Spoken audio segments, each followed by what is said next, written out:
నమస్తే, welcome to India equality.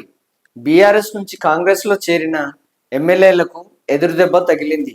అనర్హతపై 4 వారాల్లో నిర్ణయం తీసుకోవాలని అసెంబ్లీ సెక్రటరీకి హైకోర్టు ఆదేశాలు జారీ చేసింది.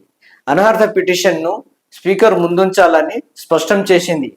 4 వారాల్లోగా స్టేటస్ రిపోర్ట్ సమర్పించాలని ఆదేశించింది.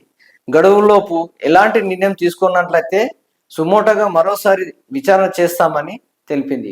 ఈ మేరకు హైకోర్టు కీలక తీర్పు వెలువరించింది.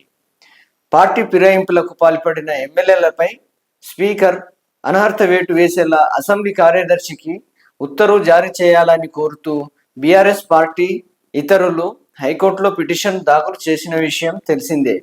దీనిపై ఇరుపక్షాల వాదనలు గత నెల 7న పూర్తయ్యాయి. నేడు తీర్పును వెలువరిస్తూ పిటిషన్ల విచారణపై షెడ్యూల్ రిలీజ్ చేయాలని స్పీకర్ను ఆదేశించింది. నోటీసులు ఎప్పుడు ఇస్తారు, విచారణ ఎప్పుడు జరుపుతారు, ఎప్పటి వరకు వాదనలు వినాలి, ఎప్పటిలోగా ప్రొసీడింగ్స్ పూర్తి చేయాలనే విషయాలను ప్రకటించాలని తెలిపింది.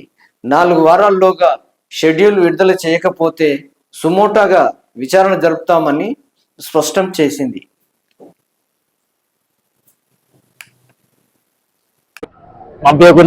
హైకోర్టు సుమోటోగా మళ్ళీ ఏం పిటిషన్ చేయాల్సిన అవసరం లేకుండా వాళ్ళు రీఓపెన్ చేసి దాని మీద యాక్షన్ తీసుకోవడం, డైరెక్షన్ ఇవ్వడం జరుగుతుంది. That's direction of the court. గతంలో సీనియర్ గెలిచి బీఆర్ఎస్ లో జాయిన్ అయ్యారు, రెబెల్లి దయాకర్ పిటిషన్ వేశారు, కానీ అప్పుడు కూడా ఏం చర్యలు తీసుకోలేదు. అంటే 221 కంటే ముందులా 221 తర్వాత లా ఇస్ డిఫరెంట్. ఈ యొక్క ఇటువంటి యాక్షన్స్ ను సుప్రీంకోర్టు 2021 కేశవ మెగాచంద్ర కేసులో 3 జడ్జిల ధర్మాసనం ఒక డిసిషన్ ఇచ్చింది. ఈ డిస్క్వాలిఫికేషన్ మీద కాన్స్టిట్యూషన్ పోస్ట్ లో ఉన్న స్పీకర్ గారు కాన్స్టిట్యూషన్ మ్యాండేట్ ప్రకారం డిసిషన్ ఇమీడియట్ తీసుకోవాల్సిన అవసరం ఉంది. డిస్క్వాలిఫై అయిన ఎమ్మెల్యేస్ అవుతున్న ఒక్క రోజు కూడా ఆఫీస్ కంటిన్యూ అవడానికి వీలు లేదు అని ఒక నిర్ణయం జరిగింది. కాబట్టి స్పీకర్ గారు 3 నెలలు తప్పకుండా వీటి మీద డిసిషన్ తీసుకోవాలని ఒక నిర్ణయం జరిగింది. ఆ నిర్ణయాన్ని మళ్ళీ supreme court constitutional bench chief justice of India Subhash Desai కేసులో శివసేన కేసులో కూడా చెప్పింది, మీరు రీజనబుల్ టైంలో తీసుకోవాలని. అక్కడ మహారాష్ట్ర స్పీకర్ గారు 3 months టైంలో డిసిషన్ తీసుకోకుంటే సుప్రీంకోర్టులో మళ్ళీ కేసు వేయడం జరిగింది. సుప్రీంకోర్టు ఒక షెడ్యూల్ ఫిక్స్ చేసింది స్పీకర్ గారికి, సో డేస్ లో గివ్ యువర్ డిసిషన్ అని ఫాలో అప్ చేసి it is ensured the speaker decide with the time fixed by the supreme court.